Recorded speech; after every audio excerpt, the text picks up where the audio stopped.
Convidar você a abrir comigo as Escrituras, em 1 Reis, capítulo 15. 1 de Reis, capítulo 15, nós vamos ler versículo 9 até o 11 e depois o versículo de número 23. 1 Reis 15, 9, 11 e depois o 23. O tema da mensagem dessa manhã é começar e terminar bem. Começar e terminar bem. 1 Reis 15, 9 a 11 e depois 23. Vamos lá, diz assim: No 20º ano de Jeroboão, rei de Israel, começou Asa a reinar sobre Judá.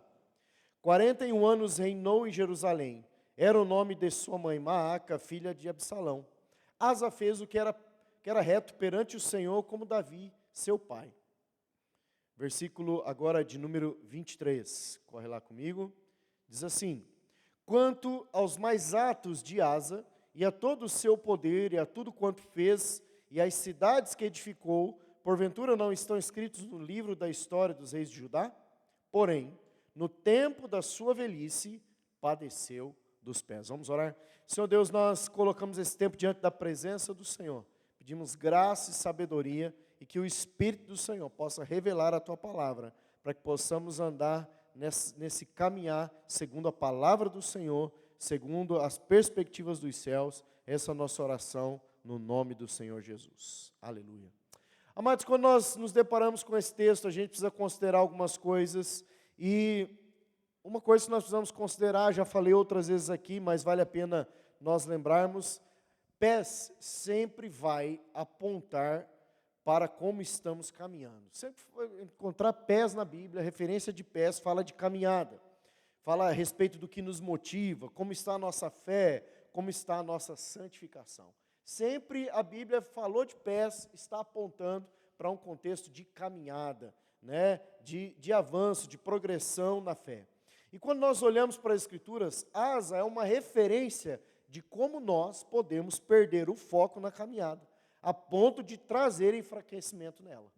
Então, quando nós olhamos para as Escrituras, a palavra do Senhor vai dizer assim: Asa, o rei Asa, ele fez tudo que era reto diante dos olhos do Senhor, mas no tempo de maior maturidade, ele enfraqueceu os pés, ou os seus pés ficaram doentes. E isso é uma coisa que nós precisamos prestar atenção, para percebermos o que para a nossa vida, para a nossa caminhada cristã, como esse exemplo de Asa pode trazer para nós um ensino, pode trazer para nós uma compreensão, para que terminemos bem a nossa caminhada. A palavra do Senhor vai dizer que, enquanto caminhou com o Senhor, foi fiel ao Senhor, mas terminou a sua caminhada com os pés doentes. E essa foi uma das razões porque ele morreu. E isso é muito interessante. Nós precisamos considerar, irmãos, que não é o início da caminhada que importa, mas é o fim dela. É o fim da caminhada que importa. Você pode até começar bem alguma coisa, mas se você não terminar bem, as pessoas não vão olhar para o teu início, elas vão olhar para o teu final. Quase sempre assim, a gente nunca... Você passou a vida andando com Deus, sendo fiel a Deus, mas se você errar o alvo, do que as pessoas vão lembrar? Não vão lembrar da sua piedade no início da sua caminhada, eles vão lembrar do seu último estágio, infelizmente. Né? Você acertou o tempo todo com alguém, mas talvez você tenha errado em alguma situação. A pessoa nunca vai lembrar das coisas boas que você fez por ela, e ela vai lembrar para o resto da vida daquela coisa talvez ruim que você tenha feito por ela. Sim ou não? Não é verdade? Quando nós lemos, a vida é cheio desses contextos. Agora, o que pode levar alguém a não concluir o que iniciou? Né? São muitos os fatores, mas eu acredito que é perder o que o fez começar, que é perder a paixão, que é perder a diligência, que é perder o coração no meio de tudo isso, que é permitir com que situações e circunstâncias nos levem a desanimar, nos levem a um lugar de desistência, de enfraquecimento, né, causando, como nós lemos nas Escrituras, um adoecimento dos pés. Ou seja, há alguns fatores na nossa própria vida, né, fatores que às vezes a gente nem tem o controle, que acontece conosco, que podem trazer esse tipo de situação.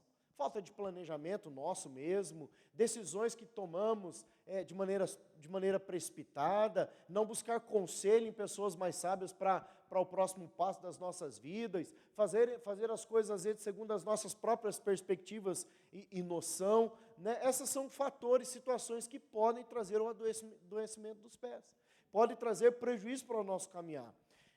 Ou seja, na nossa vida cristã, nós precisamos perceber que há verdades espirituais que podem nos tirar da rota, ou nos levar a até mesmo perder a fé, nos distanciar, né, do foco, nos distanciar do propósito, ou daquilo que Deus quer para as nossas vidas. Com base nisso, peguei aqui o exemplo de Asa, para nós entrarmos então para o texto base mesmo, que eu quero trabalhar essas perspectivas de começar e terminar bem.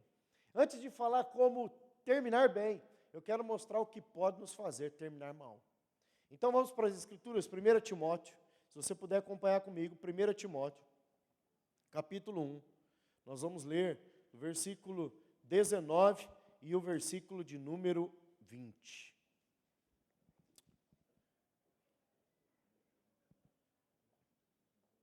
Diz assim, eu vou pegar do 18, a partir do versículo 18, 1 Timóteo 1,18, eu não sei até porque não acrescentei esse versículo, para ir até o versículo 20. Diz assim, este é o dever de que te encarrego, ó filho Timóteo, segundo as profecias de que antecipadamente foste objeto.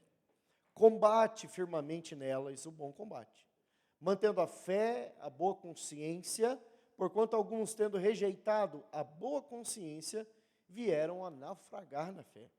E dentre esses se contam Himeneu e Alexandre, os quais entreguei a Satanás para serem castigados, a fim de não mais blasfemarem.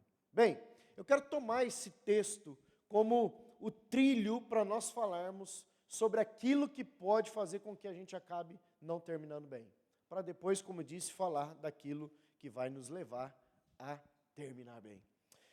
Eu quero trazer alguns enfoques, alguns destaques aqui. O apóstolo Paulo escreve então a Timóteo e ele coloca aqui duas verdades no verso 19. Mantendo fé e boa consciência.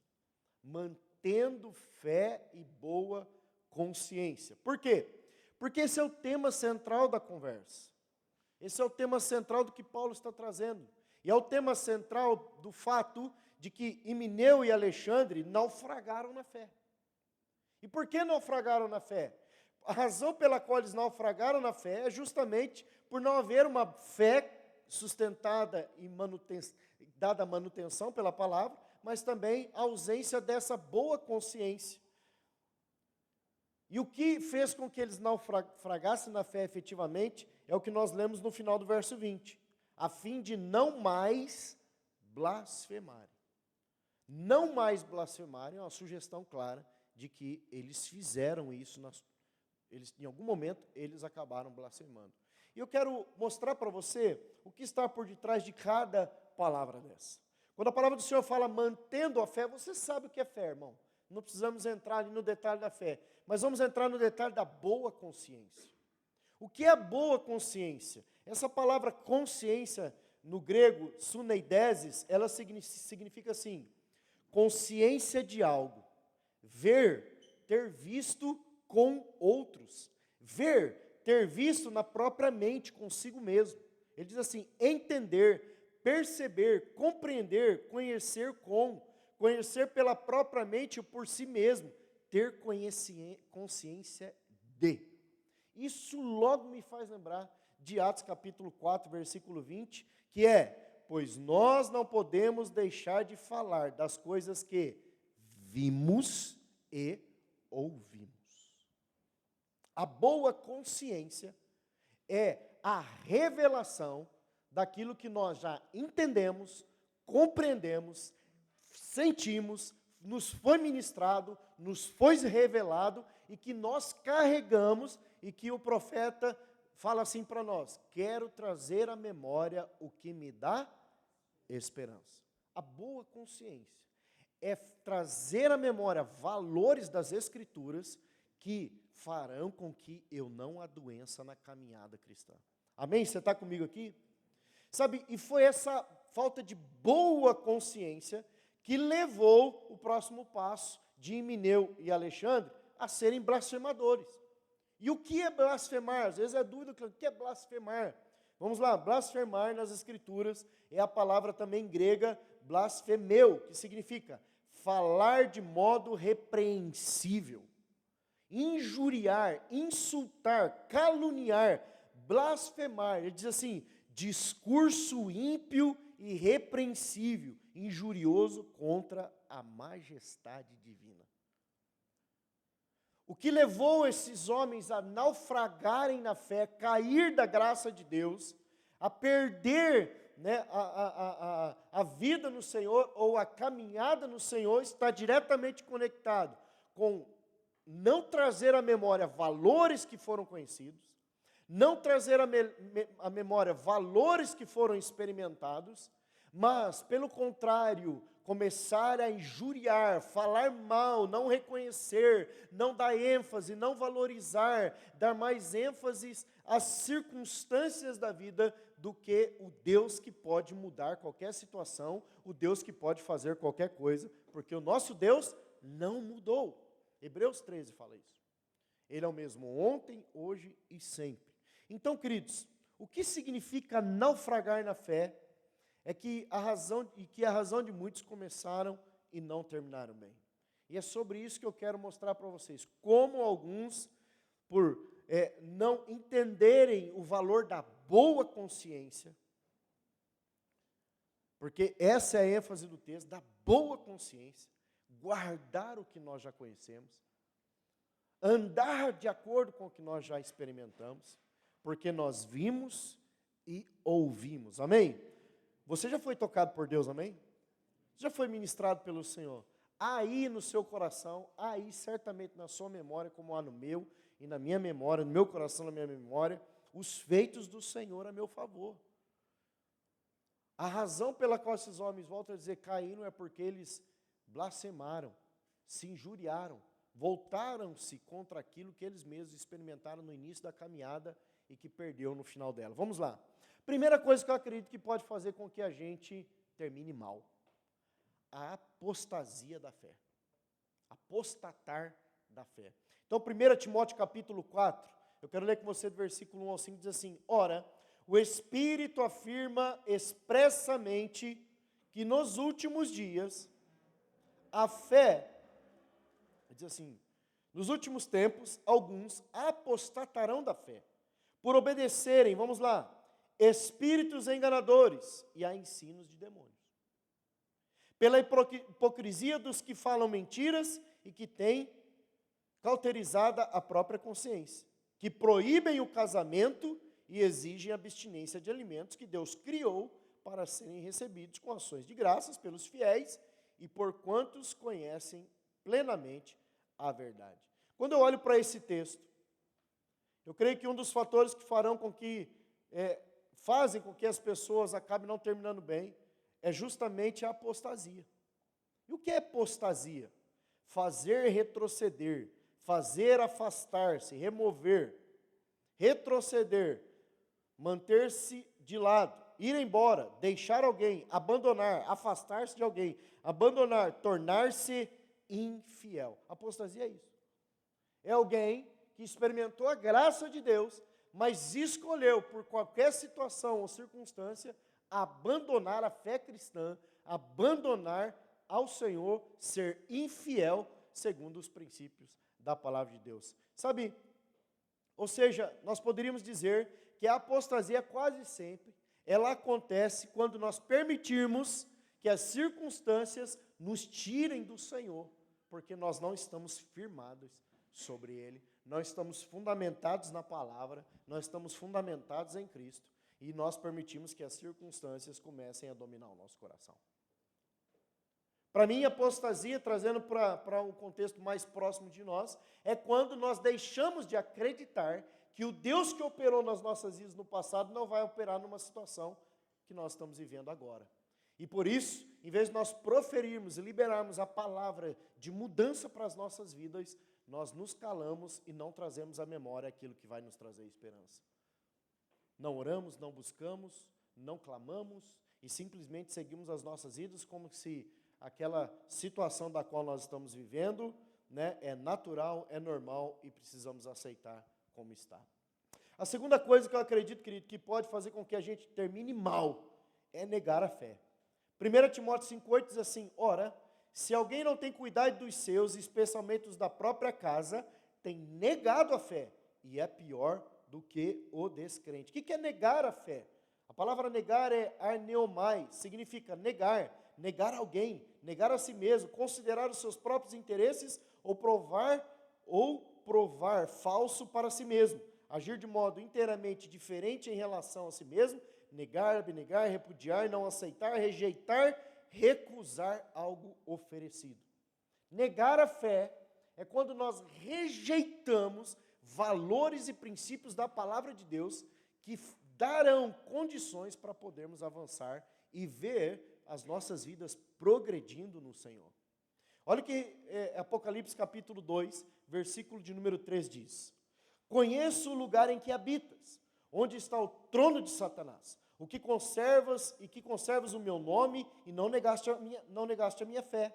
Ainda nos dias de Antipas, minha testemunha, meu fiel, o qual foi morto entre vós, onde Satanás habita. Quando nós olhamos para 1 Timóteo 5,8 e Apocalipse 2,13, nós precisamos entender assim, que ele diz que aqueles que não cuidam da sua própria casa, nega a fé. E como eu disse, negar a fé é não se apropriar de que o que a palavra diz que é, né, não se apropriar do que a palavra diz que é, quando nós negamos a fé quando nós fazemos isso. E ele diz assim, não tem cuidado dos seus, especialmente da própria casa, e está dizendo assim, quando nós não trazemos princípios e valores das Escrituras para dentro da nossa casa, eu estou negando fé. Quando eu não instruo minha esposa segundo a palavra, quando eu não recebo até mesmo instrução da minha esposa segundo a palavra, quando eu não instruo meu filho segundo a palavra, quando eu não exorto os da minha casa segundo a palavra, quando eu não ando segundo a palavra como família, eu estou negando a fé. Porque ele diz assim, porque não tem cuidado dos seus. Eu não tenho aplicado valores e princípios da palavra para dentro da minha vida e para dentro da minha casa. Eu estou negando a fé. Por quê? Porque como nós lemos em Apocalipse 2,13, a palavra do Senhor está sendo voltada para a igreja de Pérgamo, para o anjo da igreja, e ele está dizendo assim, eu sei aonde vocês estão, e o lugar onde vocês estão, o trono de Satanás está ali, mas ele diz assim, conserva o meu nome e não negaste a minha fé.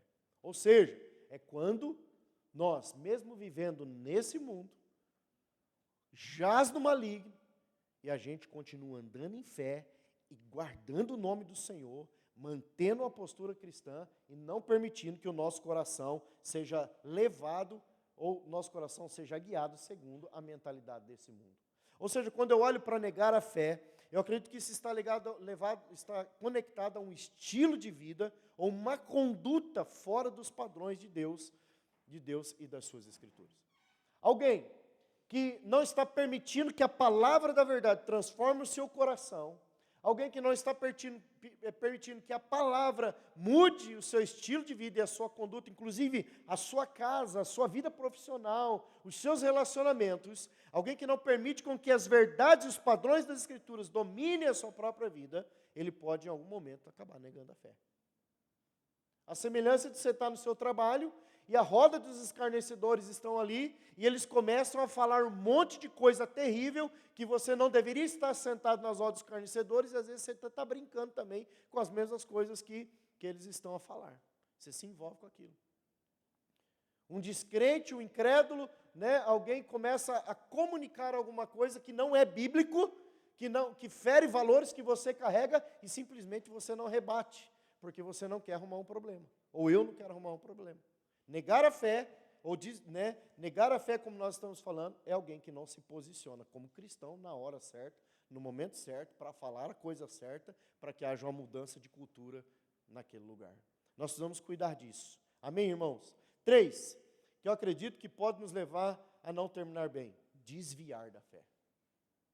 Apostatar, negar e agora desviar da fé. 1 Timóteo capítulo 6, versículo 10 diz assim, porque o amor do dinheiro, presta atenção, o amor do dinheiro é raiz de todos os males.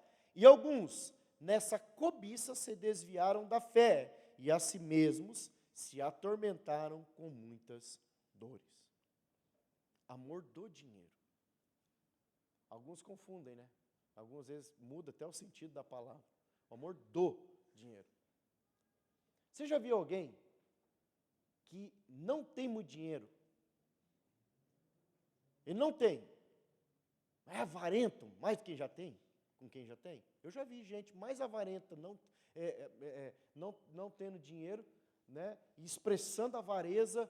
Ele não tem, e ele precisa aprender a andar em fidelidade e semear. Ele precisa ser livre da avareza, e ele não semeia, ele não planta, ele não colhe, e ele continua no mesmo estado, e ele não pratica o princípio que vai libertar ele do amor do dinheiro, né, que é a raiz de todos os males, e ele não planta, ele não semeia, e ele continua na mesma condição, e ele não sai dali, mas ele é crente, ele já sabe os valores das Escrituras, e ele permanece ali, e a vida dele não vai, e vai chegar uma hora que ele vai ficar entristecido, e vai chegar uma hora que ele vai até mesmo dizer: eu não consigo prosperar, e por eu não conseguir prosperar, seja qualquer coisa. O que eu quero trazer aqui não está ligado só ao amor ao dinheiro, está ligado a tudo que nós amamos mais do que o Senhor.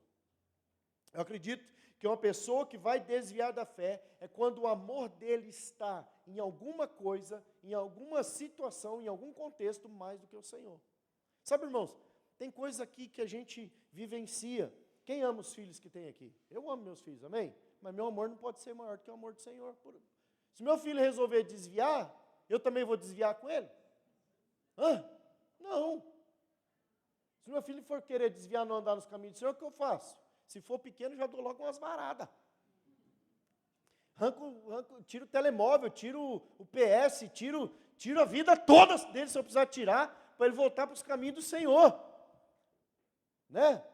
Eu lembro de um episódio, não falei de manhã aqui, lembrando agora que vai para a palavra até, eu lembro de um curso que eu fiz do Veredas Antigas, e aí o pai precisava conversar com o filho, já um pouco mais maduro, para a idade adulta, e fez um acordo com o filho, e esse filho não levou a sério o acordo que havia feito. Uma vez para pegar o carro, outra vez para a questão dos cuidados com o seu quarto, com a sua porta, fica a dica agora para os pais e para as mães. Prestou o carro para o filho, tinha horário para chegar, não chegou, não foi fiel ao que tinha que fazer. O que ele fez? O pai no outro dia, o filho acordou para pegar o carro, 4 pneus murchos. Pai, os 4 pneus do carro estão murchos. Sim. O que eu acordei com você? Acordei tal coisa. Você cumpriu o que eu acordei? Não fiz. Pois, então você não tem maturidade para usar o carro. Vai de ônibus. Vai a pé. Mas a gente como pai, a gente ama tanto os nossos filhos, que a gente protege eles demais de sofrer as dores das suas decisões. Aí esse mesmo caso, o pai acordou algumas coisas, a mãe acordou algumas coisas, falando para o filho: vai arrumar seu quarto, mantenha o seu quarto arrumado. E o filho não fazia, não obedecia. Sabe o que a mãe fez? Arrancou a porta do quarto, perdeu a privacidade. Mas não, a gente continua deixando os nossos filhos mal educados, desobedientes. Por quê? Porque a gente tem dó deles de carcar mesmo o princípio de correção como lhe é devido. Por quê? Aí nós estamos criando uns monstrinhos dentro da nossa casa, aí eles vão andar fora da vontade do Senhor. Então, nós devemos cuidar com isso, irmãos. Isso tem que ser trazido para dentro da nossa casa. Por quê? Porque senão eles vão entrar, nunca entra punição, eles vão achar que Deus nunca irá punir. A palavra do Senhor diz que Deus corrige o filho que ama. Nós precisamos entender, eu gosto dessa frase do pastor Luciano Subirá, ele diz isso, e isso foi tremendo para mim, que trouxe revelação no meu coração. Nós confundimos longanimidade com impunidade. Não permita que os seus filhos achem que você é uma pessoa que não vai punir por causa das desobediências e dos acordos quebrados. Puna segundo as Escrituras, que vai ser bênção para o coração dessa criança e desse jovem. Vamos lá. A quarta coisa que pode nos impedir de terminar mal, né? Ou melhor, de terminar bem, é perverter a fé. 2 Timóteo 2, capítulo 16, versículo 18, diz assim: evita igualmente os falatórios inúteis e profanos, pois os que deles usam passarão impiedade ainda maior. Além disso, a linguagem deles corrói como câncer, entre os quais se incluem Emineu. Lembra dele que falei lá no começo? Falei do Emineu lá no primeiro texto que eu li. Mas agora entrou mais um, entrou aqui o Fileto. Era o Alexandre. Eu acho que Emineu e Alexandre evangelizaram Fileto para andar fora da vontade de Deus. Fileto caiu na conversa deles. E agora entrou na lista o Fileto. Estes desviaram da verdade, asseverando que a ressurreição já se realizou e estão pervertendo a fé de alguns. O que eles estão querendo dizer? O que a palavra do Senhor está nos ensinando? Que haverá ressurreição. Amém? A Bíblia diz. Jesus não ressurgiu? Ressurgiu. Ele não é ressurreto? Ele é ressurreto. A palavra do Senhor diz que todo homem e mulher de Deus que morre em Cristo Jesus ressuscitarão no último dia. Amém ou não? Mas a palavra do Senhor diz que Emineu e Fileto começaram a pregar que a ressurreição já tinha acontecido. O que é isso? Desviar da verdade. O que é desviar da verdade? A verdade é essa, mas não é tão verdade. Vamos por esse caminho. Vamos fazer esse caminho. Sabe, a atualidade, os dias de hoje, está vivendo isso. Eles estão vivendo isso. Existe uma mensagem dentro das igrejas e fora das igrejas, mas dentro das igrejas também. Não é bem assim. Não é bem desse jeito, pai.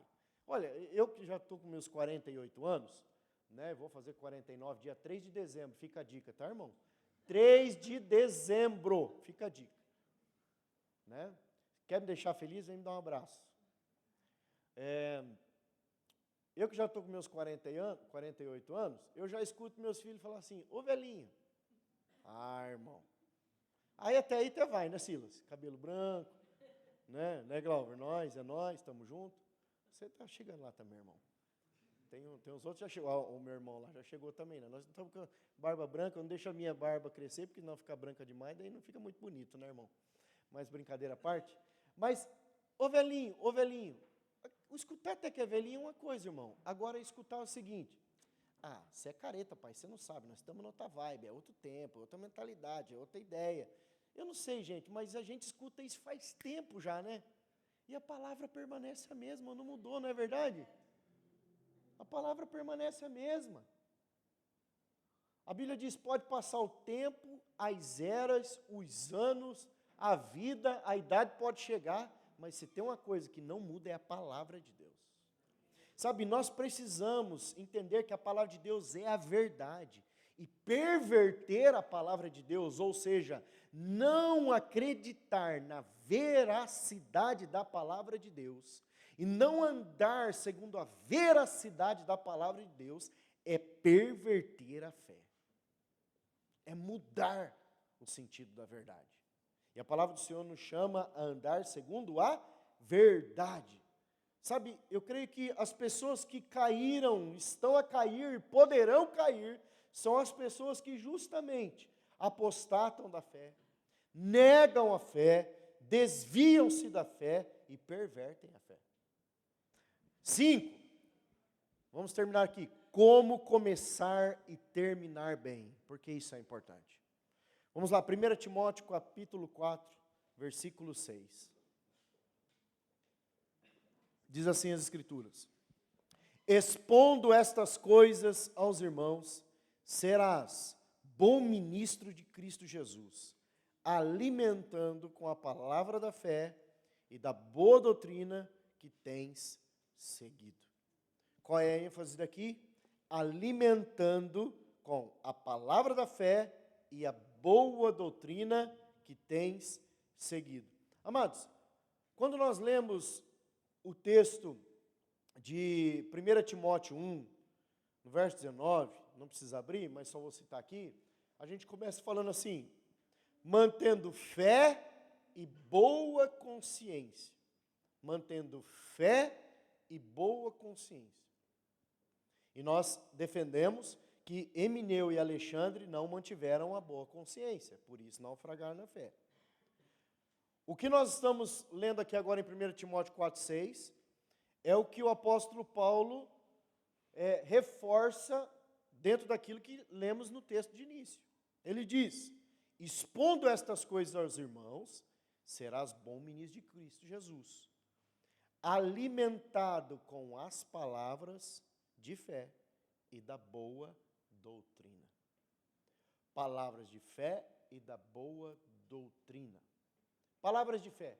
A palavra do Senhor diz que a fé vem pelo ouvir a pregação do Evangelho. Amém? Então, uma fé que está alicerçada na palavra, mantendo a fé. E depois ele fala a boa consciência. O que é consciência?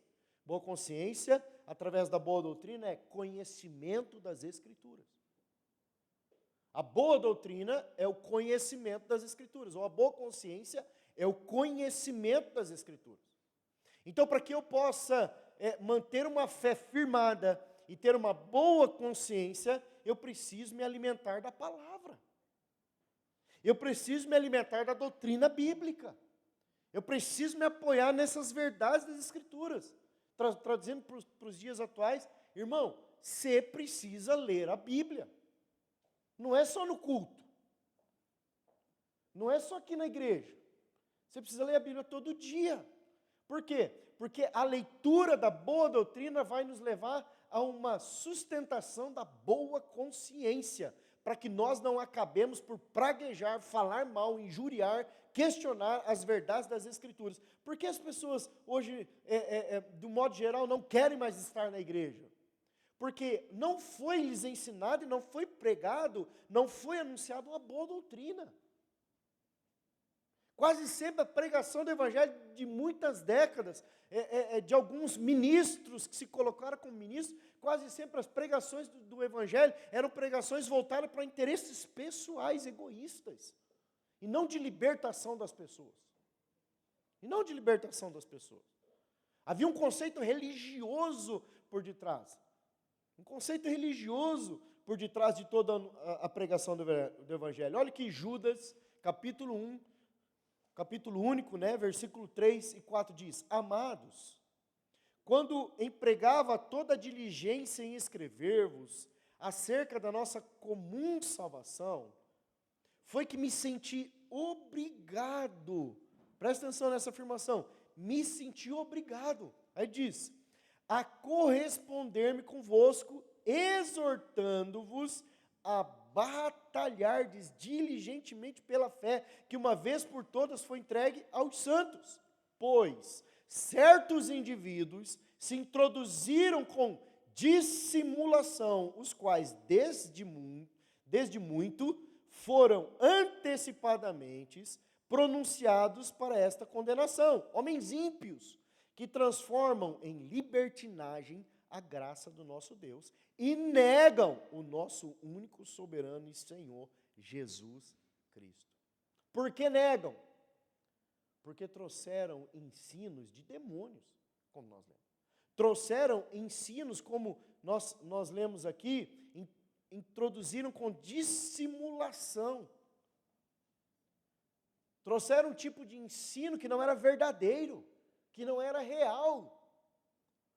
O ensino das indulgências, para que você herde o reino dos céus, você tem que dar uma moedinha, você tem que fazer alguma coisa, você tem que pagar o preço. Eu não gosto dessa palavra de pagar o preço, ninguém tem que pagar o preço já foi pago.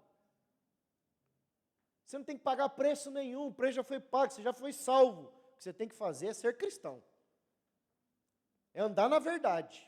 Eu tenho que ser cristão, eu tenho que andar na verdade. Se eu roubava, eu não roubo mais, se eu mentia, eu não minto, se eu adulterava, eu não adultero.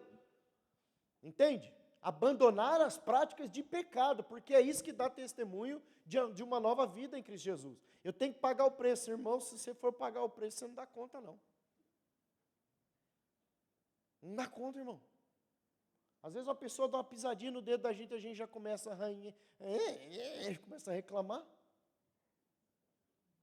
Porque pisou no dedão do pé. A gente já reclama, porque nós somos carnais. Nós precisamos da graça e do favor de Deus para mudar a nossa mentalidade. Então, queridos, começar e terminar bem é algo que nós precisamos estar atentos. Não tem a ver só com começar, tem a ver com terminar. Talvez o teu começo não esteja tão bem, mas você pode fazer o teu final ser o melhor da sua vida. Talvez o teu começo não esteja legal, Talvez você tenha dúvidas, não tem tantas convicções, não tenha tantas certezas dos valores das Escrituras, da verdade da palavra de Deus, talvez você está duvidando, você pode até duvidar de algumas coisas no início, mas você pode fazer o terminar da sua vida melhor do que o seu começo. Porque não é o começo que importa, mas é como a gente termina. Sabe, eu lembro e tive a oportunidade, né, eu quero ir encerrando por aqui já, queria chamar até os músicos para vir aqui à frente, por favor. Eu lembro de conviver com algumas pessoas, dentre elas, por exemplo, um irmão que se converteu a Jesus, entregou a vida a Jesus, mas ele era um homem que, sem Cristo, era um alcoólatra. E agredia, batia na esposa, batia nos filhos. A família era uma destruição total. Mas ele teve um encontro com Jesus. Ele teve um encontro com a palavra da verdade. E aquele homem foi transformado, ele deixou do alcoolismo. Ele deixou, né, daquele estilo de vida. Ele parou de agredir a esposa, ele parou de agredir os filhos. E ele começou a dar testemunho de uma nova vida em Jesus. Começou a praticar esse cristianismo verdadeiro. Permitiu que a palavra de Deus mudasse a postura dele. E esse homem então veio a falecer. E a alegria da família era testemunhar a mudança de vida que esse homem teve. Era testemunhar o final da vida desse homem. E o final da vida desse homem foi de um homem transformado pela palavra de Deus. Então, a ênfase não era mais o que ele fez no início da vida familiar. A ênfase não era mais as muitas bebedeiras, os embriagamentos, né, as grosserias, os gritos, as discussões dentro da própria família. Mas a ênfase foi a transformação que aquele homem sofreu enquanto caminhava com Jesus. E a pergunta que eu quero te fazer é o seguinte: assim como Asa, ele era um homem que serviu ao Senhor, tinha os olhos voltados para o sobrenatural, mas aqui permitiu que os pés ficassem doentes. Nós temos que cuidar com isso, irmãos. Nós queremos ver sua glória, queremos ver o fogo, queremos mais de Deus, mas não permitimos que a palavra de Deus mude o nosso caminhar. E aí a gente começa a andar doente no mundo e mostrar a nossa doença para todo mundo e deixar a outras pessoas também doentes, porque nós acabamos ferindo pessoas e não revelando a verdadeira glória de Deus. Se nós queremos terminar bem, nós precisamos ter a mente nos céus e os pés plantados na palavra de Deus, para que o nosso pé não adoeça. O exemplo do rei Asa revela essa verdade. Ele era um homem que amou e fez tudo que era reto diante do Senhor, mas no final da vida adoeceu os pés. No tempo de maior maturidade, deixa eu dizer, os grandes acidentes nas estradas, ou a maioria dos acidentes nas estradas, acontecem quando você está quase chegando em casa. E você pode fazer uma pesquisa. Você começou a jornada da viagem, viajou 12, 13 horas, e quando falta 30 minutos para chegar em casa, você relaxa, você não cuida, você perde o cuidado. E aí é onde, às vezes, os acidentes acontecem. Isso é uma pesquisa real. Sabe, nós precisamos redobrar a nossa consciência no final da jornada, mais do que no início dela. Nós precisamos, irmãos, como diz aqui em Judas, no versículo 3 e 4, exortando-vos a batalhardes diligentemente pela fé. É não baixar a guarda, irmão. Não baixe a guarda. Não pare de orar. Não pare de ler a Bíblia. Não pare de permitir que a palavra do Senhor transforme o seu viver, para que nós terminemos bem. Amém?